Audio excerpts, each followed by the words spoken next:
నమస్కారం. మహిళా ఆరోగ్య దీపిక జీవనరేఖకు స్వాగతం. కోవిడ్ సమయంలో గర్భవతులు, ప్రసవించిన తల్లులు, అప్పుడే జన్మించిన శిశువులు వీరి ఆరోగ్య విషయంలో సర్వత్రా ఎన్నో ఆందోళనలు వ్యక్తమవుతున్నాయి. అయితే అదృష్టవశాత్తు తల్లి నుండి బిడ్డకు వైరస్ సోకే ప్రమాదం తక్కువగా ఉంటుందని వైద్య పరిశోధనల్లో తేలింది.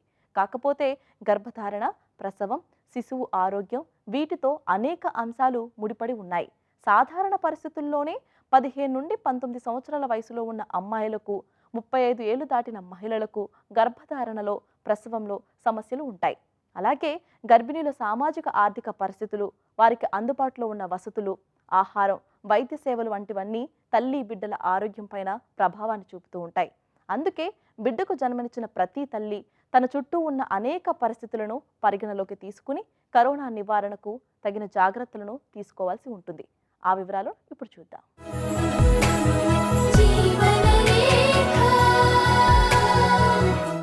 అప్పుడే బిడ్డను ప్రసవించిన తల్లికి కోవిడ్ ఉంటే ఆమె బిడ్డకు చేరువుగా ఉండవచ్చా అనే ప్రశ్నకు ప్రపంచ ఆరోగ్య సంస్థ ఉండవచ్చు అని సమాధానం చెప్పింది. బిడ్డకు తల్లిపాలు అత్యంత ముఖ్యమైన అవసరం కనుక బిడ్డకు పాలివ్వచ్చని తెలిపింది. అయితే పాలిచ్చేటప్పుడు పాటించాల్సిన నియమాలను సైతం చాలా స్పష్టంగా పేర్కొంది. తల్లి తన శ్వాస బిడ్డకు తగలకుండా జాగ్రత్తలు తీసుకుంటూ బిడ్డకు పాలు ఇవ్వచ్చని ప్రపంచ ఆరోగ్య సంస్థ సూచించింది. కరోనా వైరస్ తల్లి నుండి బిడ్డకు సోకుతుందా అనే ప్రశ్నకు సమాధానం తెలిపే మరిన్ని వివరాలు ఇప్పుడు తెలుసుకుందాం.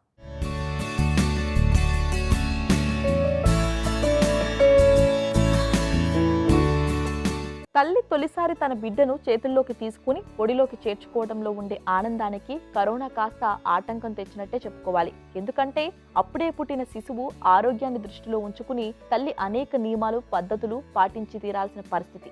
బిడ్డను చేతుల్లోకి తీసుకోవడానికి ముందు, తరువాత కూడా తల్లి చేతులు కడుక్కోవాలని, తల్లి బిడ్డలు ఉంటున్న గదిలోని ఉపరితలాలు, వస్తువులు అన్నీ శుభ్రంగా, ఇన్ఫెక్షన్ రహితంగా ఉండేలా జాగ్రత్తలు తీసుకోవాలని వైద్య నిపుణులు హెచ్చరిస్తున్నారు. కోవిడ్ లక్షణాలున్న తల్లి బిడ్డకు చేరువుగా ఉన్న ప్రతిసారి మెడికల్ మాస్క్ ని ధరించాలని ప్రపంచ ఆరోగ్య సంస్థ సూచించింది. జామా పీడియాట్రిక్స్ అనే పత్రికలో ప్రచురించిన ఒక అధ్యయనం కూడా ఇదే విషయాన్ని చెప్పింది. 101 మంది కోవిడ్ పాజిటివ్ తల్లులపై పరిశోధన నిర్వహించిన అనంతరం కరోనా కారణంగా తల్లిని, బిడ్డని వేరు చేయాల్సిన అవసరం లేదని పరిశోధకులు తేల్చారు. అయితే ఇన్ఫెక్షన్ కి గురైన గర్భిణీలు ప్రసవం అయిన తరువాత బిడ్డకు తన నుండి కరోనా రాకుండా అన్ని రకాల జాగ్రత్తలు తీసుకోవాల్సి ఉంటుంది. ఇది సాధ్యమేనా అని కొంతమందికి అనుమానం ఉండవచ్చు. అయితే కోవిడ్ విషయంలో దానిని రాకుండా నివారించే శక్తి మన చేతుల్లో ఉందని అమెరికాలోని కొలంబియా యూనివర్సిటీ నిర్వహించిన పరిశోధనలో తేలింది. కోవిడ్-19 ఉన్న మహిళలు ప్రసవ సమయంలోనూ, ఆ తర్వాత ఇన్ఫెక్షన్ నివారించే అన్ని రకాల జాగ్రత్తలు తీసుకున్నప్పుడు నవజాత శిశువుకి ఇన్ఫెక్షన్ సోకకుండా నివారించడం సాధ్యమైంది. గర్భిణీగా ఉన్న సమయంలో కోవిడ్ సోకితే కడుపులోని శిశువుపై ఆ ప్రభావం ఉండదని పరిశోధనలు చెబుతుండగా, గర్భవతిగా ఉన్న సమయంలోనే కోవిడ్ వచ్చి తగ్గిన మహిళలకు జన్మించిన శిశువుల్లో కోవిడ్ ని నివారించే యాంటీబాడీలు ఉండటం వైద్యులు గుర్తించారు. కాబోయే తల్లి గర్భాశయంలోని ద్రవాల్లో కానీ, తల్లైన తర్వాత ఆమె పాలల్లో కానీ కోవిడ్ వైరస్ చేరటం లేదని పరిశోధకులు గుర్తిస్తుండగా, ఆమె శరీరంలో తయారైన యాంటీబాడీలు బిడ్డకు రక్షణ కవచంగా మారటం విశేషమే. అయితే కోవిడ్ కి సంబంధించిన ఏ అంశం పైన అయినా సంపూర్ణ పరీక్షలు నిర్వహించాల్సిన అవసరం ఉందని మాత్రం మర్చిపోకూడదు.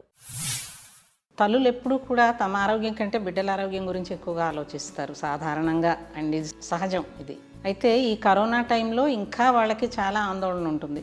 ఒకవేళ నాకు కరోనా వస్తే అది నా బిడ్డకి వ్యాపించవచ్చా అంటే, మనకి ఇప్పుడు వ్యాపించడం అనేది 2 రకాలుగా ఉంటుంది. ఒకటి ఏంటంటే వెర్టికల్ ట్రాన్స్మిషన్ అంటాం. అంటే తల్లి గర్భంలో ఉండగానే ఈ వైరస్ ఆ తల్లి గర్భంలోకి ప్రవేశించి బిడ్డ పేగు ద్వారా బిడ్డలోకి వ్యాపించి బిడ్డకి కూడా వ్యాధి లక్షణాలు కలుగజేయటం, ఇది వెర్టికల్ ట్రాన్స్మిషన్ అంటాం. అయితే మనకి ఇప్పటి వరకు ఉన్న అధ్యయనాలను బట్టి, మనకి ఇప్పటికి వరకు ఉన్న డేటాని బట్టి కరోనా వైరస్ ఈ వెర్టికల్ ట్రాన్స్మిషన్ అనేది తల్లి నుండి బిడ్డకి నేరుగా వ్యాపించదు అని అర్థమవుతుంది.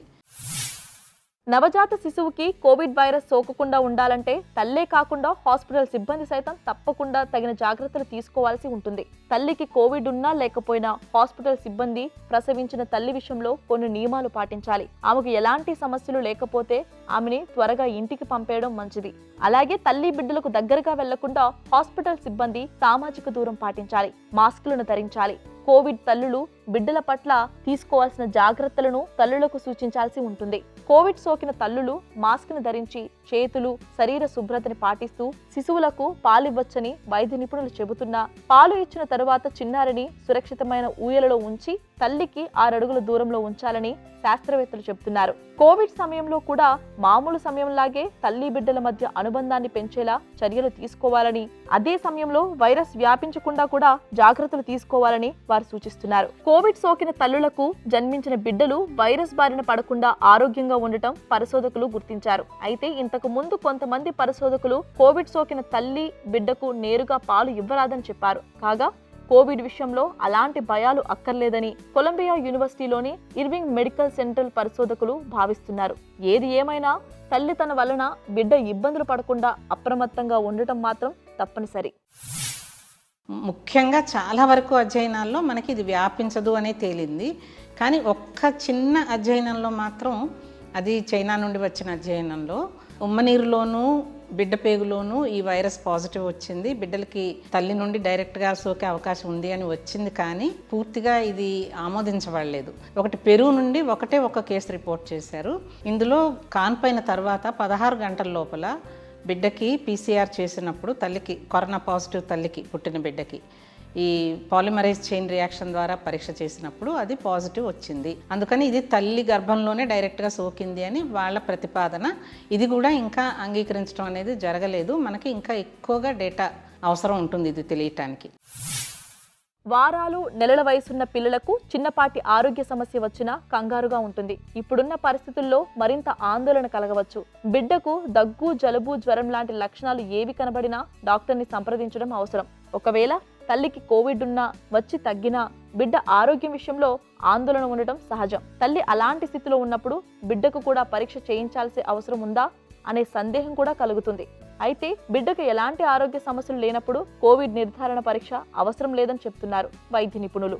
కాకపోతే వైరస్ సోకకుండా అన్ని రకాల జాగ్రత్తలను తప్పనిసరిగా తీసుకోవాల్సిందే. తల్లి నుండి బిడ్డకు వైరస్ సోకదని పలు పరిశోధనల్లో తేలినా బిడ్డ ఆరోగ్యం పట్ల అప్రమత్తంగా ఉండాల్సిందే.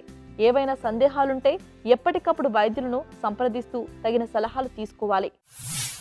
బిడ్డకి కాన్పు జరిగే సమయంలో కానీ, కాన్పైన వెంటనే కానీ, మిగతా వాళ్ళకి మామూలుగా ఏ రకంగా అయితే డ్రాప్లెట్ ఇన్ఫెక్షన్ ద్వారా, తుంపర్ల ద్వారా, దగ్గటం ద్వారా, మాట్లాడడం ద్వారా, తుమ్మటం ద్వారా ఎలా వస్తుందో అదే రకంగా బిడ్డకి తల్లి పాలిచ్చేటప్పుడు ఆ తుంపర్ల ద్వారానే, ఆ ఎయిర్జాల్ ఇన్ఫెక్షన్ ద్వారానే రావటం అనేది రెండోది. సాధారణంగా జరిగేది ఇది.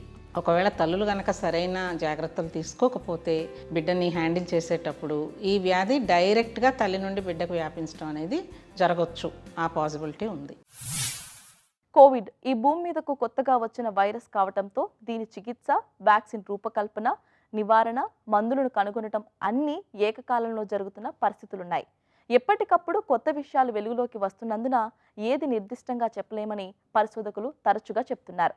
అయితే దాని నివారణకు మాస్క్, 6 అడుగుల దూరం, చేతులు, పరిసరాల శుభ్రత చాలా బాగా ఉపయోగపడతాయని మాత్రం మనం ఖచ్చితంగా చెప్పవచ్చు.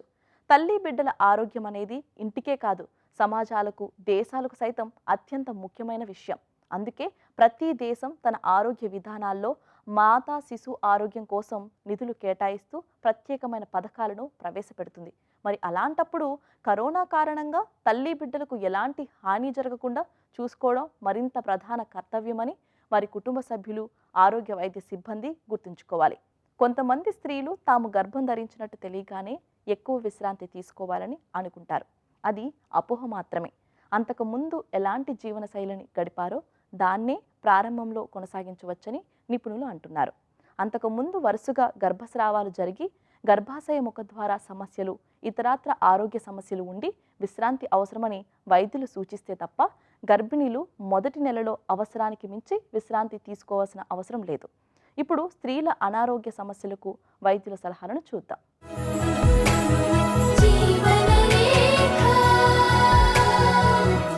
డాక్టర్ గారు మౌనికి ఇలా అడుగుతున్నారు. నాకు 2 ఆడపిల్లలు. చిన్న పాపకి 15 నెలల వయసు ఉంది. అయితే నాకు మొదటిసారి గర్భం వచ్చినప్పుడు థైరాయిడ్ సమస్య వచ్చింది. అప్పటి నుంచి నేను 50 mg ట్యాబ్లెట్ వాడుతున్నాను. అది అలా వాడుతూనే ఉన్నాను. ఈ ట్యాబ్లెట్ నేను లైఫ్ లాంగ్ వాడాల్సిందేనా, లేక ఆపేయొచ్చా? నాకు థైరాయిడ్ కంట్రోల్కి వస్తుందా? సలహా ఇవ్వండి అని అడుగుతున్నారు.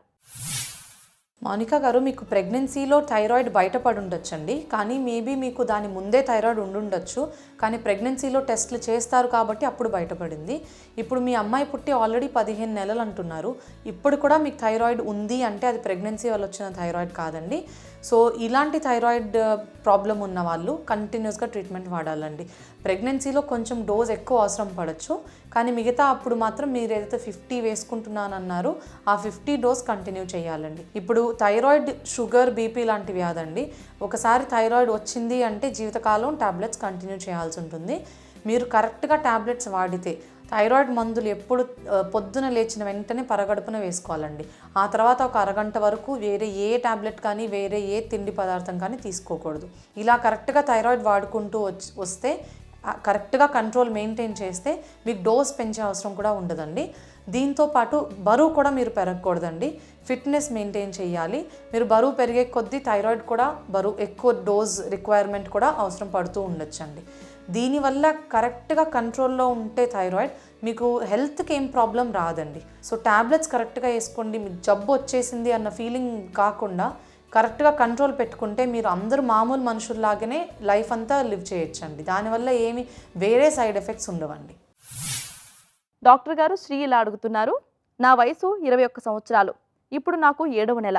అయితే నాకు ప్రెగ్నెన్సీ కన్ఫర్మ్ అయినప్పటి నుంచి ఫోలిక్ యాసిడ్ మందులు కానీ బలానికి ఇచ్చే విటమిన్ టాబ్లెట్స్ కానీ వాడలేదు. ఇవి వాడకపోవడం వల్ల పుట్టబోయే బిడ్డకు సమస్యలు వస్తాయి అంటున్నారు. ఇప్పుడు నేనేం చేయాలి? ఫోలిక్ యాసిడ్ మందులు వాడకపోతే పుట్టబోయే బిడ్డకు సమస్యలు వస్తాయా? సలహా ఇవ్వండి అని అడుగుతున్నారు. శ్రీ గారు, మీకు 7వ నెల ప్రెగ్నెన్సీ అంటున్నారండి. సో 7వ నెల లోపు ఆల్రెడీ 5వ నెల స్కాన్ ఒకటి అయిపోయి ఉంటుంది. ఇప్పుడు 5వ నెల స్కాన్లో బేబీ అవయవాలన్నీ కరెక్ట్గా తయారైనయా లేదా అనేది చూసుంటారు ఆల్రెడీ. సో బేబీకి హార్ట్, లంగ్స్, కిడ్నీస్, ఇంకా బ్రెయిన్, స్పైనల్ కార్డ్, వెన్నముక్క ఇవన్నీ కరెక్ట్గా తయారైనయా లేదా అనేది 3వ నెల స్కాన్లో, 5వ నెల స్కాన్లోనే చూసేస్తారండి. సో మీరు ఇప్పుడు 7వ నెలలో ఉన్నారు. ఇప్పటి వరకు ఏ ప్రాబ్లము లేదు అనుకుంటే మీ బేబీ బాగున్నట్టేనండి. దాని గురించి ఏం భయం లేదు. కానీ ఫోలిక్ యాసిడ్ గురించి ఎందుకు సపరేట్గా మేము తీసుకోవాలి అని చెప్తామంటే, కొందరికి ఫోలిక్ యాసిడ్ ఒంట్లో తక్కువ ఉంటుంది. ఫోలిక్ యాసిడ్ డెఫిషియన్సీ అంటామండి. ఇలా ఫోలిక్ యాసిడ్ డెఫిషియన్సీ ఉన్నవాళ్ళు ఫస్ట్ 3 నెలలు ఖచ్చితంగా ఫోలిక్ యాసిడ్ వేసుకోవాలి.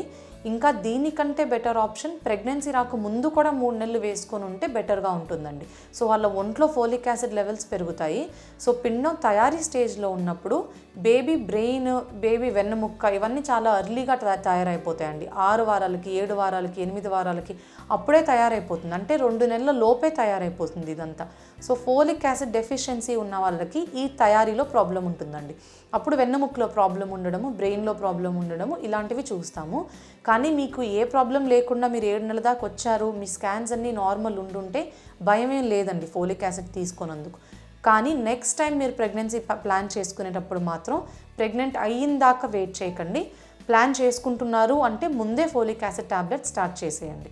ఈసారి పర్వాలేదు, ప్రతిసారి ఇలా ప్రాబ్లం రాకుండా ఉండాలి అంటే ఇది కరెక్ట్గా పాటించాలండి.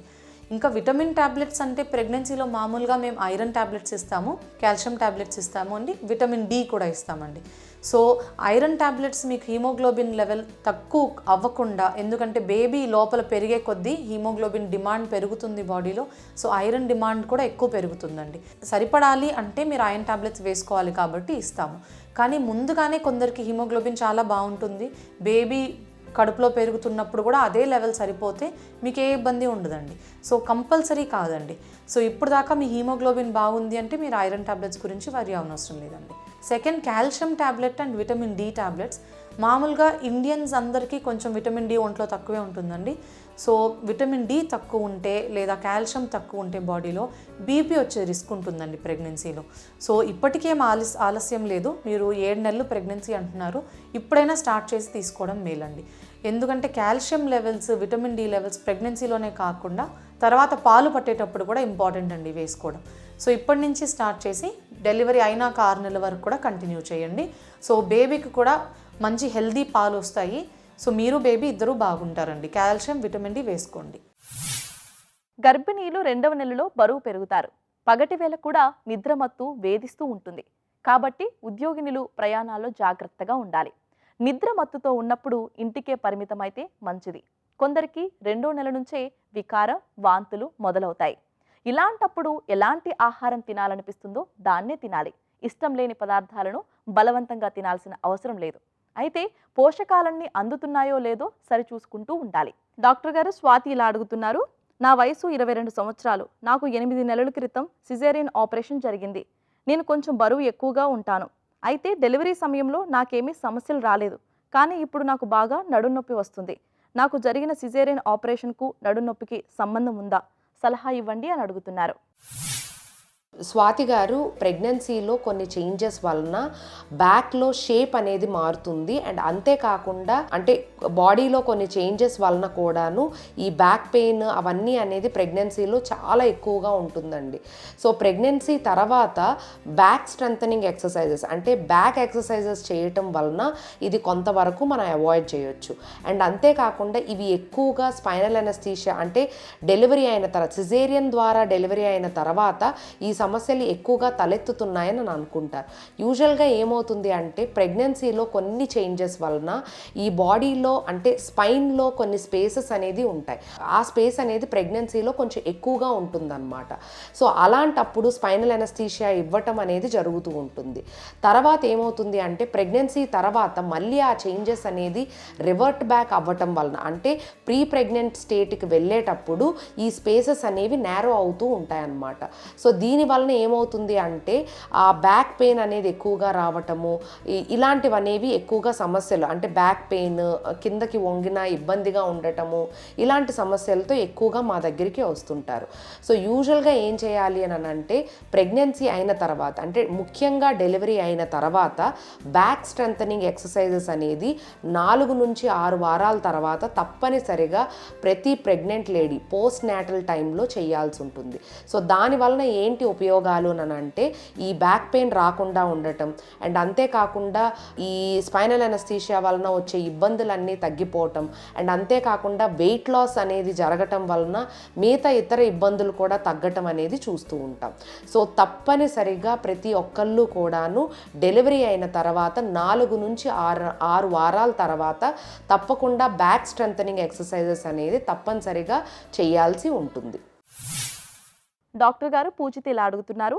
నాకు మొదటిసారి బాబు పుట్టాడు. రెండవసారి గర్భం దాల్చినప్పుడు లోపల బేబీకి స్పైనల్ ప్రాబ్లం వచ్చిందని, బేబీ చనిపోయిందని చెప్పి ఆపరేషన్ చేసి బేబీని తీసేశారు. ఇప్పుడు నేను మళ్ళీ గర్భం దాల్చాను. నా కడుపులో ఉన్న బిడ్డకి ఏమైనా సమస్యలు ఉన్నాయేమో తెలుసుకోవాలంటే నేను ఎటువంటి స్కానింగ్లు, టెస్టులు చేయించుకోవాలో సలహా ఇవ్వండి అని అడుగుతున్నారు.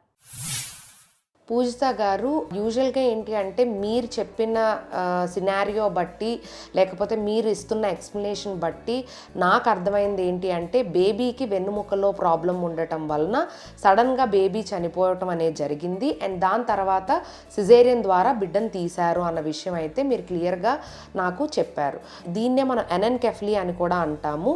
సో ఇటువంటి ప్రాబ్లమ్స్ అనేది ఎక్కువగా ఫోలిక్ యాసిడ్ డెఫిషియన్సీ అంటే యూజువల్గా ఏంటి అంటే మనం ప్రెగ్నెన్సీ రాకముందే కూడాను ప్రీ కన్సెప్షనల్ వైటమిన్ అంటే ఫోలిక్ యాసిడ్ అనే వైటమిన్ అనేది మేము ప్రిస్క్రైబ్ చేస్తూ ఉంటాము.